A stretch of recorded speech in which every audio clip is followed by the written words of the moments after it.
Já parou para pensar como a história pode nos ajudar em momentos desse, como de crise, dessa pandemia? Primeiro que ela pode trazer muitas lições para que a gente possa refletir. E eu fui buscar lá nos 30 anos dos nossos trabalhos, na Tempo e Memória, alguns exemplos para nos ajudar. A primeira lição, qual é? A primeira lição é que essa não é a primeira pandemia, a primeira crise, nem vai ser a última. Vai passar e novos tempos virão. Segunda grande lição. A segunda grande lição é que a gente pode aprender com os erros e os acertos, melhorar as coisas e, o mais importante, ter referências da história, dados, estudos, estatísticas, que podem nos ajudar a refletir e pensar em estratégias novas. Terceiro grande lição é que a gente deve usar o nosso conhecimento, tudo aquilo que a gente tem da vida, junto com a nossa intuição, e usar para, nesses momentos de crise, inovar e mesmo se reinventar. Acho que isso é muito importante nessa hora. Toda vez que a gente fala em uma pandemia, numa crise de saúde como a gente está atravessando agora, aparecem sempre aquelas receitas miraculosas, né? Aquelas coisas assim, tome isso aqui, deixe de tomar ácido, toma não sei o quê. Pois bem, foi assim que surgiu na época da pandemia da gripe espanhola a ideia de que para você curar a gripe espanhola você tinha que fazer uma bebida especial. Você tinha que tomar aguardente, limão, suco de limão e mel. Isso lembra o quê?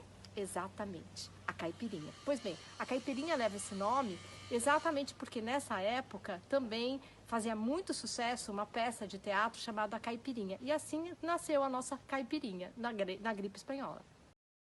Negar a história, negar evidências, sempre foi um forte da nossa história, né? Sempre negamos coisas óbvias e que estão existindo.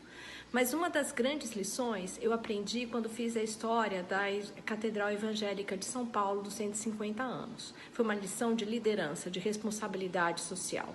Na época da pandemia da gripe espanhola, o reverendo Eduardo Carlos Pereira, quando todos negavam a pandemia, a gravidade do assunto, ele fechou a igreja, os cultos foram fechados e ele divulgava sempre no boletim estandarte da igreja a importância de seguir as prescrições médicas, as orientações médicas e, sobretudo, de isolamento social. Eu acho que isso foi muito importante e foi uma lição aprendida de responsabilidade, de liderança efetiva com o reverendo da primeira igreja. Outro exemplo de lição importante que a gente foi buscar foi na Klabin. É uma indústria centenária da área de papel e que também tem uma história muito interessante em termos de conquistas, resiliência e inovação.